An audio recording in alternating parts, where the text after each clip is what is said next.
Ah, pues no, ah, pues no. Buenas, susaditos y adictas. Está viendo la votación de quién creéis que va a ganar, ¿no? Esta batalla, la nueva, ¿no? La Death Battle nueva que va a salir. Cable versus Booster Gold, ¿no? Y según vuestra votación, Cable. Pues los comentarios me acuerdo que todos decían: Booster Gold tiene un montón de objetos, puto amo, lo van a nerfear. Y es como un... Ah, pues aquí he votado más a Cable. Ok, sorprendido, así que no conozco mucho los personajes, sinceramente. La verdad, así que bueno. At expressvpn.com/battle. Buckle up, but where we're going, we don't need seatbelts. Wait, is that the right quote? Cable, the time-traveling warrior mutant from Marvel. And Booster Gold, the greatest DC Comics hero you've never heard of. Yeah. He's Wiz and I'm Boomstick. And it's our job to analyze their weapons, armor, and skills to find out who would win a death battle. Our convoluted story begins with the supervillain, Mr. Sinister. With a name like that, you'd just be disappointed if he wasn't a supervillain. In an attempt to destroy another supervillain, Apocalypse, Sinister planned to create the ultimate mutant. So he decided to, breed the X-Men Scott Summers and Jean Grey. Alright, weirdo, I mean, they're already in a relationship. Just one little problem. By the time Sinister was ready, Jean was kind of dead. No problem for Mr. Cine. He just cloned Jean, got the new her in bed with Cyclops, and bam! Out ¿Por popped qué Nathan Ciclo? Summers, Marvel's ultimate baby. Vaya, course. vaya gilipollez. O sea, Jean Grey sí, Jean Grey está rotísima, pero Cíclope tiene putos rayos láser en los ojos. Yo que sé, píllate a Wolverine, que tiene regeneración infinita. O yo que sé, el que se teletransporta. ¡Se teletransporta! Te pillas el de los rayos láser, vaya gilipollez. We're Coño, talking tiene about viejo. comic books here, so Jean eventually came back to life. After dumping the clone, Scott and Jean decided to raise baby Nate together. Oh, how nice. They love happy endings. Until Nate was kidnapped by, ironically, Apocalypse. Apocalypse infected Nate with the techno-organic virus, a liquid metal that converts organic tissue into cold, unfeeling steel. It's basically cyborg herpes. And just like the real thing, there was no cure. Trust me. Until a lady from the future showed up. Long story short, Scott and Jean allowed Nate to be taken 2,000 years into the future in hopes of a cure. Unfortunately, there wasn't one, because the future world was ruled by, of course, Apocalypse. So now, poor Nate's got an incurable robot virus and is stranded in a post-apocalyptic apocalypse future. What a ripoff.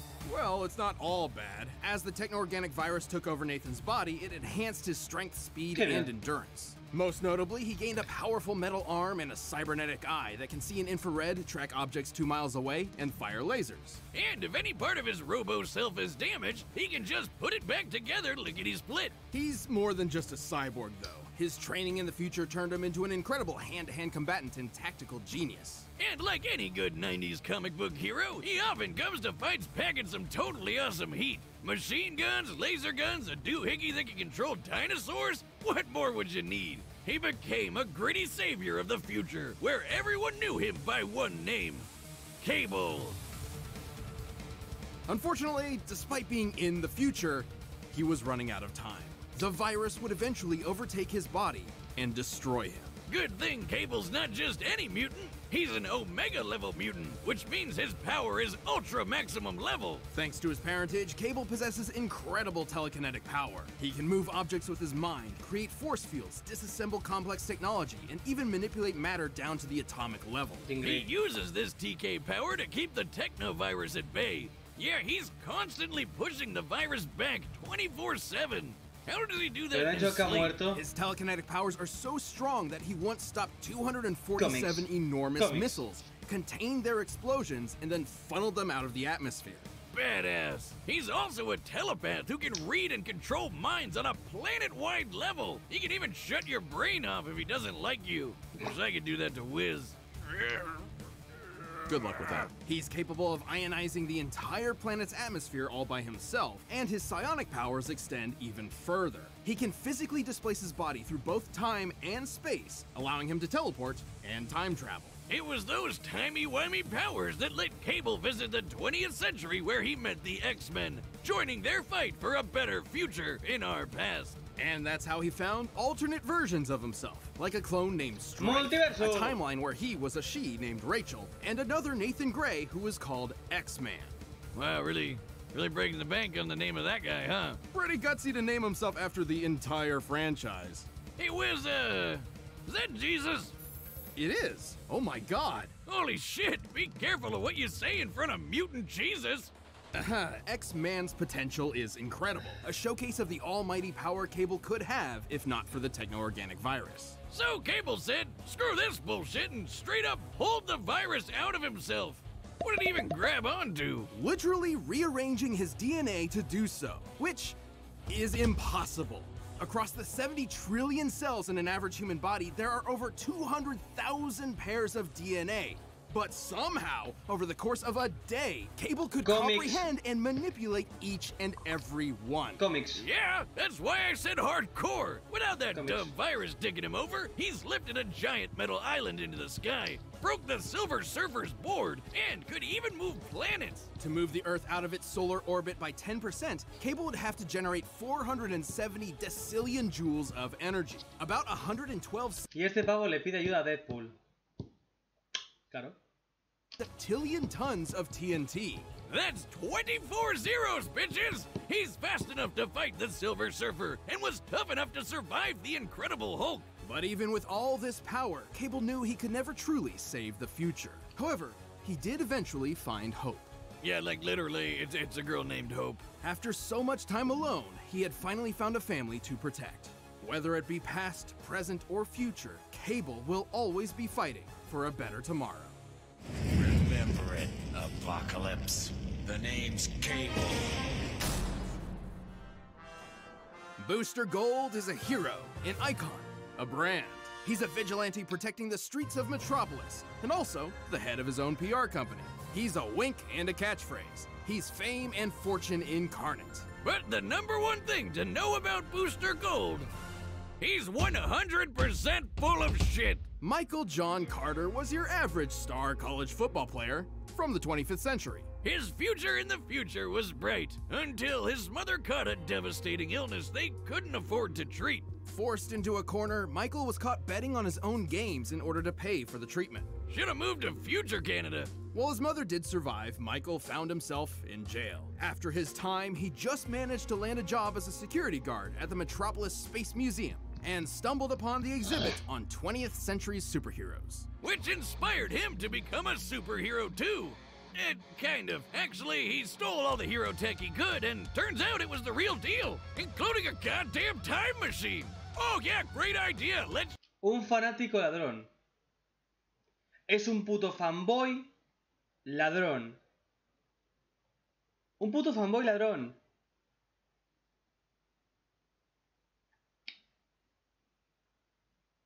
Joder. Just leave that shit lying around in the museum that hires ex-cons as security. Alongside his own C-3PO bot, Skeet, Michael took a trip to the past. He used his knowledge of future events to profit off the stock market and form his own company, Gold Star Incorporated. It's pretty... Voy a robar a los superhéroes para hacerme millonario, papá. Yeah. Molo, soy un héroe. Sí, sí, claro, héroe. Ladrón, es convicto, timador, mover las líneas temporales para tu... ¡Wala! Sí, héroe, héroe, héroe, héroe, héroe. Sí, yo soy... Yo qué sé, yo soy negro. Clever of him. Clever like a fox. Because Michael J. Fox played the guy from Back to the Future, and he went back, and Sports Almanac. This PR firm and merchandising house would eventually introduce him as a self-made superhero celebrity, Gold Star. Except Ronald Reagan misheard the name as Booster Gold, and it stuck. Well, now he sounds like a trading card pack. Don't get the wrong idea, Michael didn't initially become a superhero for altruistic means. Even Superman, the most positive man alive, believed Booster Gold to be a huge dick. Who could blame him? Booster didn't care about helping people. He just wanted to make a fortune on problems he already knew would happen. Sports Almanac, remember? Luckily, he wasn't all talk. His stolen technology was incredibly advanced. Like his power suit, which, despite making him look like a huge tool, increases his strength, speed, and toughness to superhuman levels. His main offensive gear includes energy gauntlets, both of which can fire unidirectional blasts known as booster shots. Really leaning into that brand synergy, huh? And if an enemy is getting a little handsy, he can redirect the gauntlet's energy through his suit, zapping the shit out of anything it touches. Or it can amp up his strength even more. He's just gotta be careful not to run out of fuel. His goggles include heat vision, infrared, and X-ray, and his Legion flight ring allows him to, you know. But at the end of the day, Booster's still an ordinary guy. He's like if Iron Man were a dumb loser. He'd get his ass kicked on a daily basis if he didn't have his nifty force field built. Potentially his most important tool of all. Booster's force field is an impenetrable wall of continual energy so dense that not even bacteria can pass through. It can shrug off physical and energy attacks as well as weirder stuff like mind control. From the likes of Maxwell Lord, no less. A telepath powerful O enough. sea, ahí está. La única mierda que tiene este pringao es ese escudo contra cable. No tiene nada más. No tiene nada. Y realmente es una defensa. No tiene... To brainwash the entire planet.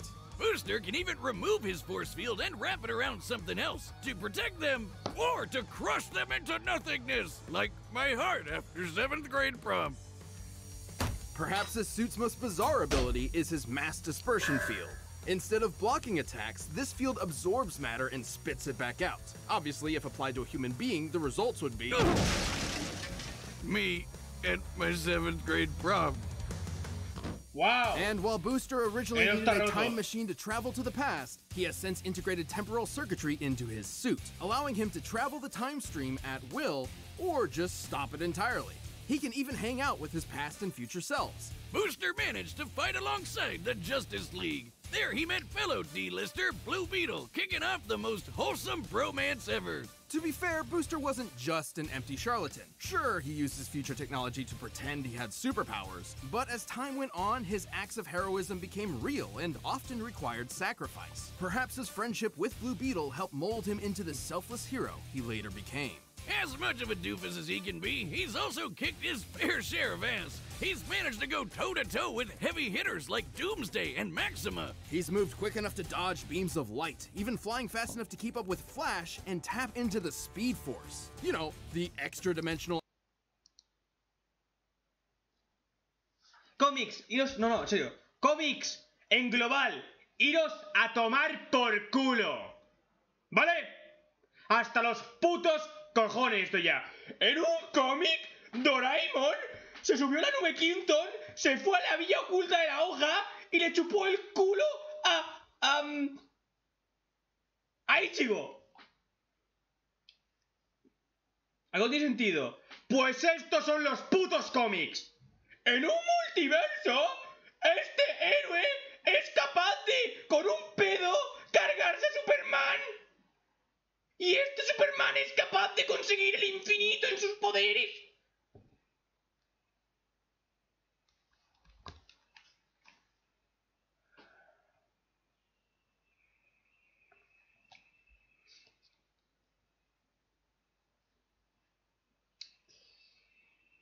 La Speed Force no es solo velocidad. Es lo que tienen los velocistas. Es una energía aparte. No, paso. No. energy field that controls all kinetic energy in the multiverse? And his force field is no joke. It took hits from gods like Trigon, and even withstood a blast that was breaking down the Earth at the subatomic level. It doesn't make him invincible. His force field is powered by the same energy source as his gauntlets, so using too much of either will deplete the other. He's also a huge showboat, and will take any opportunity he can to get rich quick, like the time he and Blue Beetle stole Justice League funds to set up a casino on a tropical island, which turned out to be alive. True story. It was weird. Booster's story is, if anything, the journey to humility. After years of hero work, he was offered membership with the Justice League of America, and yet he turned it down, knowing the damage such a thing could do to history. Instead, Booster chose to travel the time stream, repairing its cracks and saving the multiverse.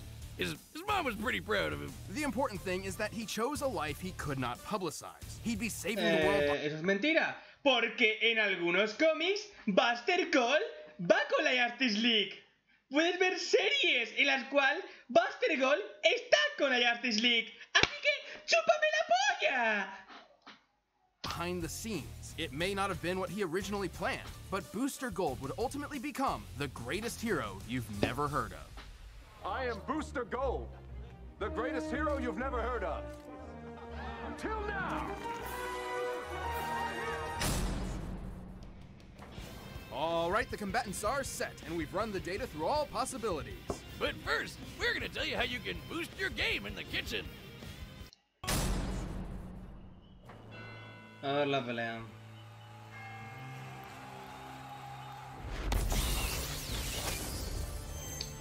Huh? Hey, buddy, do you mind? You're hogging my spotlight here. You look like an idiot. Wow. Oh, I get it. You want to take on the champ to boost your street cred, right? Oh, okay. Well, if it's a fight you want, it's a fight you'll get. The pavement will be stained with your blood.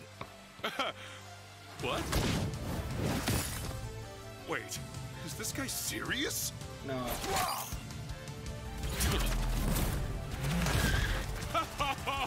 Thank you! Thank you!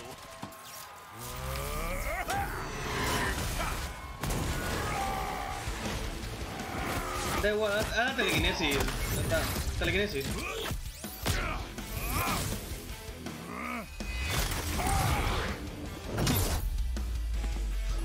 Telequinesis no pueden moverlo. Vale, infinito. Hostia, Breath of the Wild, qué bueno. Let's see how far you fly. You hit like a girl.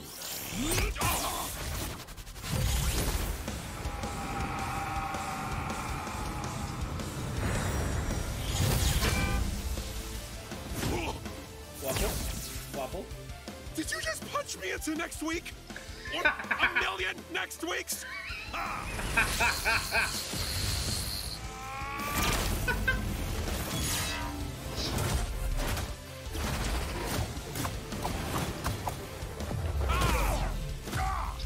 I'm ending this farce.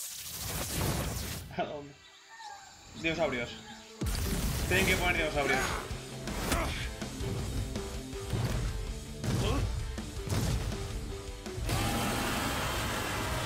Oh, come on! El campo. I set this up while you were playing Roadkill. Funny how time travel works. Oh, hey! I can do that too!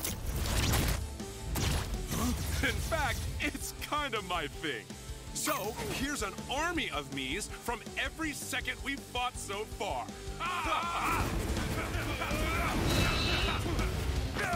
¡Naruto!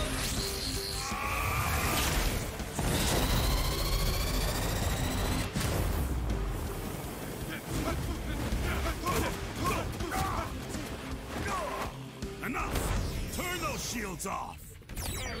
Oh, no! Se supone que no. The voice in my head must remove force field! ¿No se supone que el escudo Finally, hacía your time just ran out. que no dejas atacar directo también? What? Oh, wait. Did you think you made me turn my force field off? No, it's too strong for that. I gave it to you. I'll see you in hell, you goddamn golden asshole! Haha! Boost terrific! Pues nada. Tiene una defensa demasiado rota.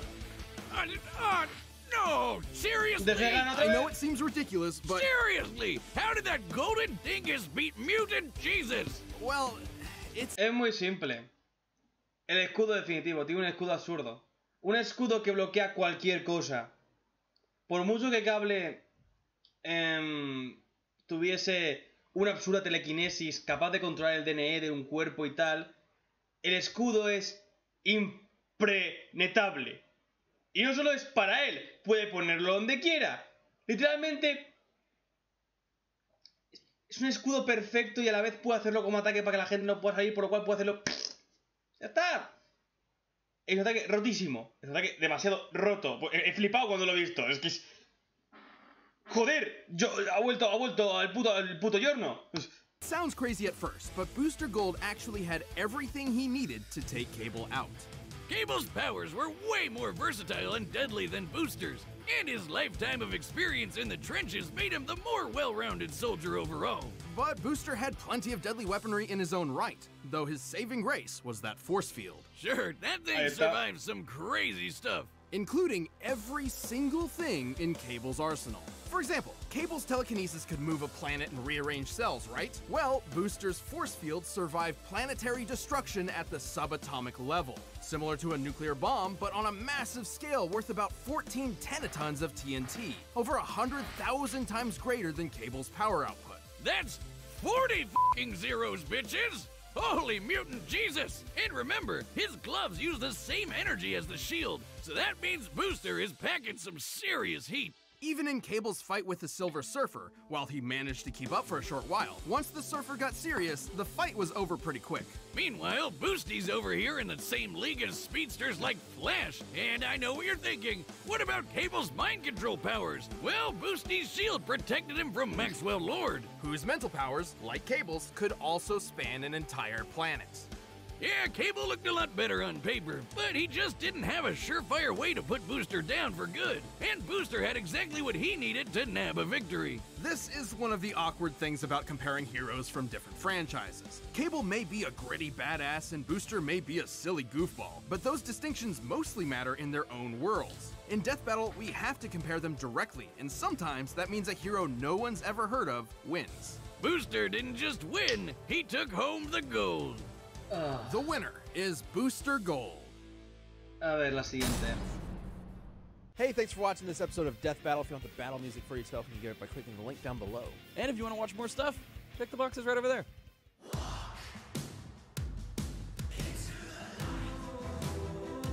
Kakashi.